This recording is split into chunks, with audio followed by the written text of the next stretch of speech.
Hi guys, welcome to Chef's Backyard. Today I'm here with Preston. We're gonna make some gumbo. What you got going on in the pot, Preston? We've got our roux going on. We're at a good dark chocolate right now and getting ready to drop in some vegetables. That's pretty. It smells real fragrant.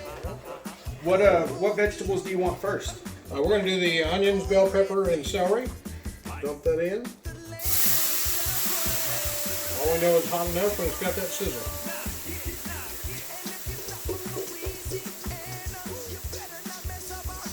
So Preston, where'd you learn to make gumbo? Standing at the right-hand side of my paternal grandmother, old Dio Louise Richard. And where was that at? Was that in New Orleans, Louisiana? New Orleans, Louisiana. Okay, so this is going to be a New Orleans style gumbo? This is. All right.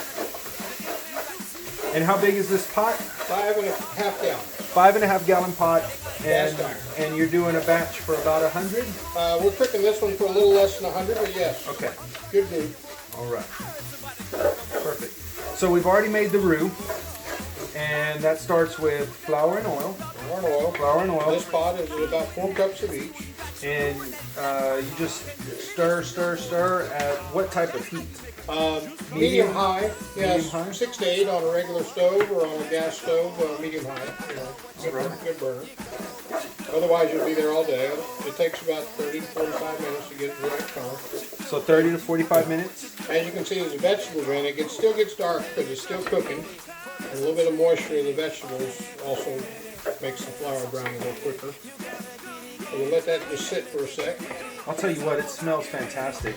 We could definitely tell while you were making the roux, Arnie, you could begin to smell that nuttiness. There's a certain point where it goes from blonde to starting to get a little bit darker, and man, it smells so fragrant and beautiful.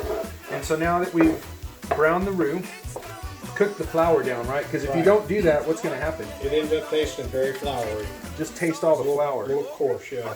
Yeah, but if you cook it out, then it just becomes your thickening agent, as well as a beautiful flavor agent for your gumbo. So now you want to kind of what? Sweat the vegetables out? Sweat them down a little bit. It's not as important. I'm going to add some frozen okra. Okay. That'll give it a little more moisture. Help a little bit with that. All right. Using that fine HEB product. You want me to go ahead and stir that in? You can. All right.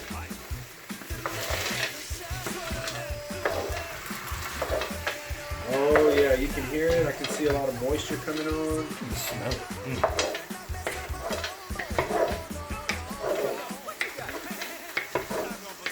So as I'm doing this, Preston, do I want to scrape the bottom of the pot? Constantly be scraping the bottom of the pot. And so I see the vegetables and that okra helping to deglaze the bottom. Huh? It does. Keep it very clean. Nice. Let that heat kind of carry through. That cast iron helps it to stay nice and hot, right? At a very steady temperature. It heats very evenly.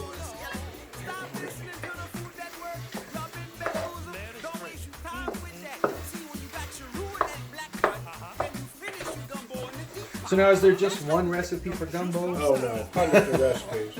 Yeah, gumbo is actually an African word that means a little bit of everything, and literally it can be anything you have left over. You can make it the finest seafood gumbo, spend $200–300 a pot.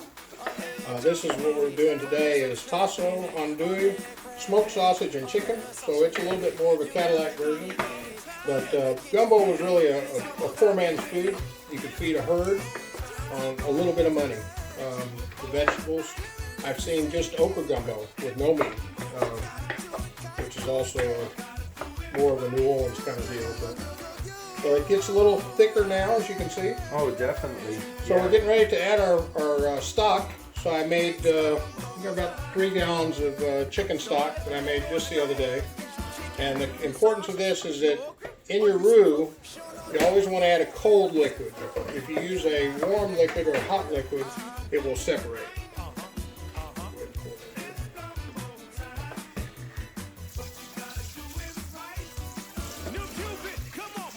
Got a little schmaltz there on top. Oh, man, that's not a good. flavor now.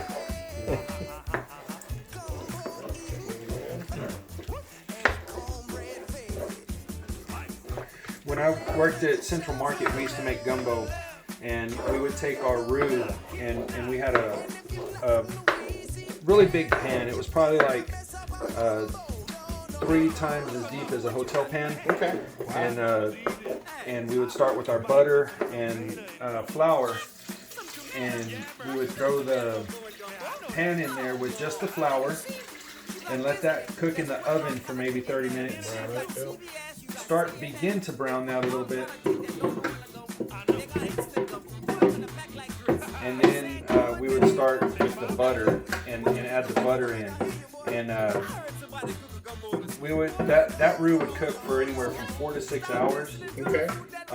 And until it was as beautiful as yours and in that same color. Right. And then we would make a big old tilt skillet of gumbo. And I don't remember how much stuff we put in there. You used a kettle stove? Yeah, with tilt kettle. And sold that all year round. And one time after Hurricane Ike, we went to Houston to help with hurricane recovery. Sure. And I was working at Central Market at the time. And one day I made a 750-pound batch of vegetarian vegetable soup. That kettle, it was a giant steam kettle, and it was so big that I could have stood in it, and I would have just been eye level with the top. But all of those vegetables were cut by hand. It took me a whole day, and then after that, we would have to pack it. We packed it out to send to the stores, and it had a big 3-inch pipe that it would suck from the kettle, and it would go into a bag, and then there was a machine that you would staple it. Man, that's cool. Yeah, the largest cooking deal that I did was for Jake Gumbo in Jacksonville, Florida, and we cooked for 5,400 people. We had 9 food stations, and I had a lot of volunteer firemen that just helped stir and chop. They brought me this Oriental gentleman. He came with his square chef's knife, and I said, "What do you?" And I asked everybody, "What would you like to do?" He said, "I'd like to chop 100-pound bags of onions." He was like a chainsaw. It was just amazing So to fast, watch him do it. Yeah, and he was just thrilled to do it. It was fun. that's awesome, man. All right, let's put in some sausage, tasso, and just dump it on in there. All right, so you got sausage and tasso in here? Yep. What is tasso? Tasso is a spicy ham, Cajun ham. So it's seasoned up and smoked. And it just gives you your gumbo a little bit of a smoky flavor. Looks like we're going to run out of pot. It'll be all right. It'll be right to the top the way it should be. Man, that is coming together so good. I mean, just the ratios of everything. Your liquid looks nice. Your veggies. Man. There's some more stuff here in a minute, but yeah, it's basically a third, a third, a third, as you will. Your meats, your veggies, and then your liquids. And it works out really well that way. Give you balance. Okay.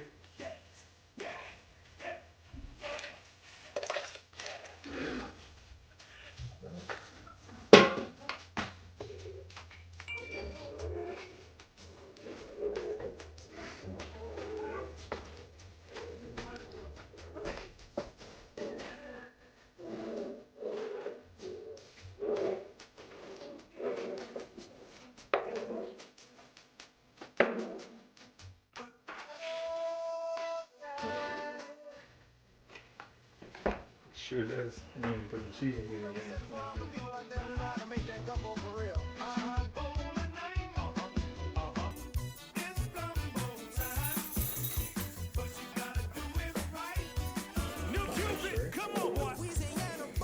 All right, guys. So Preston has put together this cookbook. It's called Collections of the Gumbo Ranch. And would you say you got a gumbo recipe or two in there? Oh, there's a few in there. A little bit of everything from all my travels, literally all over the world. But I put together a book that is This is my third cookbook. The first two I think were kind of rookie adventures. This is truly, and I chose to do it just as recipes, not the artwork or any fancy whatever. I wanted to keep the cost down where people could afford it. This book has 600 recipes. So we have everything from wild game to cooking, baking, candy, a little bit of everything. So it's fun. I'd watched the movie Julia, and she struggled with getting her first cookbook out a long time, a few recipes, and I walked out of the theaters after that. So I put this one together. It took me about 3 years to put it together.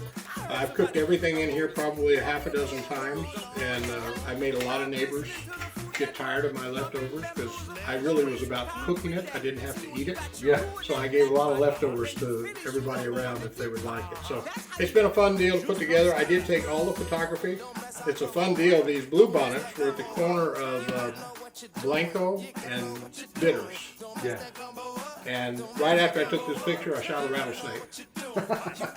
Right on the corner. Today, there's probably 1,200 apartments, so there's no blue bonnets there. So it's funny, this was in '98, I believe. Wow. 2007 was the copyright on this one. I think it was second printing. But yeah, it's a great book. It's fun. A lot of things I wanted to capture for my kids, recipes they'd had when they were, youngins, and maybe one day they want to make them. So there's a lot of that in there too. But a lot of my catering recipes in there. So there's some large volume recipes as well. Cool. So where can people get a copy of Gumbo Ranch? It's all through me. I did the whole thing of doing cookbooks through other people, and it is really a racket for the other people. They're the only ones that make any money on it. Yeah. So I now am all self-published. I sell them directly, and I enjoy doing that better. Cool. So we can maybe put a link in the video description? Sure. Okay, we'll do that for you guys. Yeah. Cool. Check the video description. We'll have the ingredients and we'll have the link to Preston's cookbook, collections of the Gumbo Ranch. Cool. All right, so now we're at the point where we're going to add some garlic into our gumbo. Start to season it now. And so you don't want to add that in there too early, right? Not too early, no. Because if you add it into the cooking phase, it'll just burn, right? Right. It'll not the way it needs to be. In your stock, it'll cook in the way it should.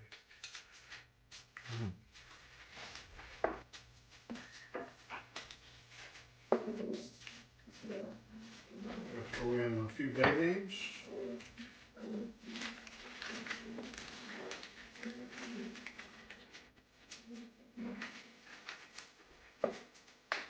Couple shots of Tabasco. Everything has to have a little Tabasco. This size pot, I do about 10, 12 good drops. Okay.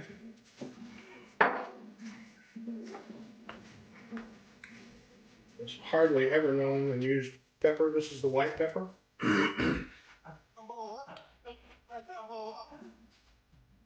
And that's going to be a teaspoon and a half.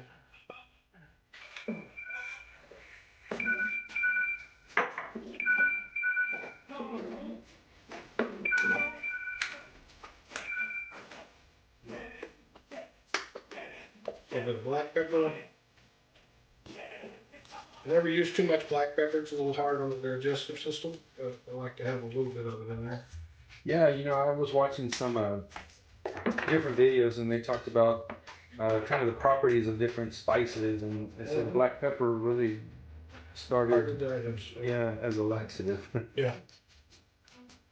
Now I'm adding a little poultry season. This is again a chicken and sausage gumbo. Poultry season has a lot of good stuff in it that rounds out the flavor. We're going to put in some filet. A lot of people tell you don't need filet, but you do. Yeah, I sure do. A little bit of thyme. Sassafras, huh? Yeah, this sassafras is made by Mr. Jefferson in Natchez, Louisiana. He actually hand collects all of the sassafras leaves, dries them. This is just a little bit of thyme.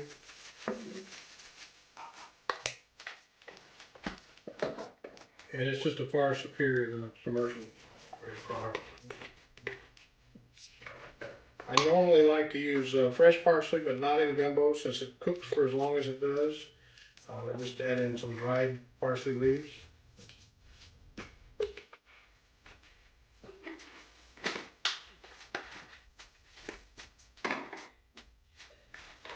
Depending on who I'm cooking for, is how much cayenne pepper we use. So this is a fairly mild group, so we'll just be a little light with that.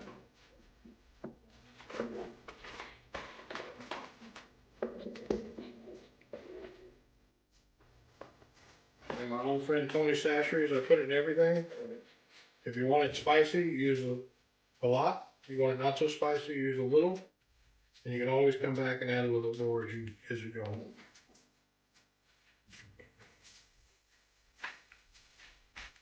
So that's the first bit of salt you've added, right? That is. You always like that. A lot of salt in the sausage. Tasso has salt, salt cured ham. So it's not necessary to have a lot of salt.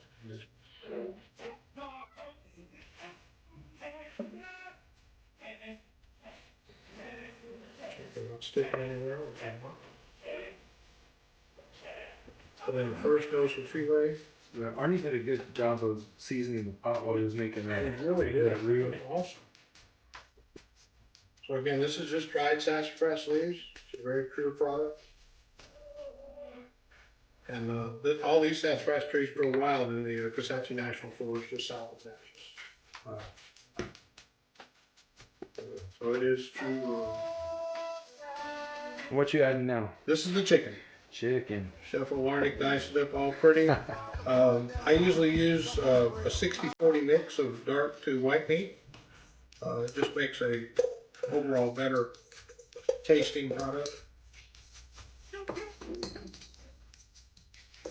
Man, now that looks like a pot of gumbo, huh? Just kind of getting there.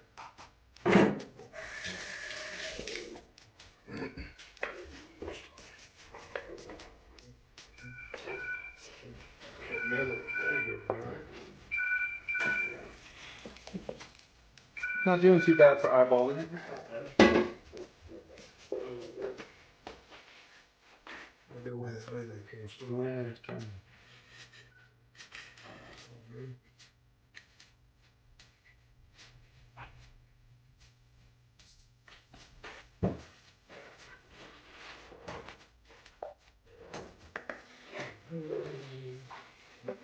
All right, so we got it all spiced up, and now what? It just cooks. I like to cook it at least a couple of hours. It's just a slow simmer. We won't turn it down till it really starts to boil good. Okay. And then we turn it down and just let her cook. All right, guys, we'll check back in a few. Alrighty, guys, so we're back here with Preston. We've got the gumbo rolling. We've let it cook for about an hour. In the bowl, Preston's got a little rice, just a white rice. I'll show you that. And then now we're gonna serve up some of this gumbo. In our gumbo, we've got some tasso ham, we've got some andouille sausage, we've got a little smoked sausage, some chicken, some okra, some bay leaves, the Cajun Trinity, and a beautiful roux. So the roux is how we started. Then we added in the vegetables, your onion, celery, and bell pepper, and garlic, and we let that cook down. And then we added in the meat. Started with the sausage, let that cook. Added in the chicken stock, chicken base, and here we are. We got some gumbo. Can I show them the? Absolutely. Can I show them the picture on that? Oh man, I hope you guys can see that. It's kind of beautiful. Smells amazing. How's it taste, Preston? It's on you. Oh, it's on me. Thank you. Thanks, Preston. Appreciate you, man. All right, let's see. So this, what style of gumbo is this? This is New Orleans style. New Orleans style gumbo. Hot. Need some seasoning. Man, that's beautiful. You like it okay? Yes, so well balanced. Sure, it's rich, but the vegetables and the meat, a little bit of smokiness from the sausage. You need to take a bite of that, Preston. Give a spoon. Good. Good. Arnie, come on in, get you a bite, man. Like I said, I usually cook it, get it to where I want it to be, and then I do the final seasoning. So we'll check and see what I think it needs at this point. It is temperature. Mm-hmm. Good. Needs a little more Tony's. A little more Tony's. But it's good. Smells amazing. Doesn't it? It's good for Holy you. moly, man. Good for you. Thanks for watching, guys, here at the Chef's Backyard. Don't forget, check the links. We'll have the recipe. We'll have the link to the Gumbo Ranch Cookbook. Thank you for sharing with us, Preston. You bet. Appreciate you. Always a pleasure.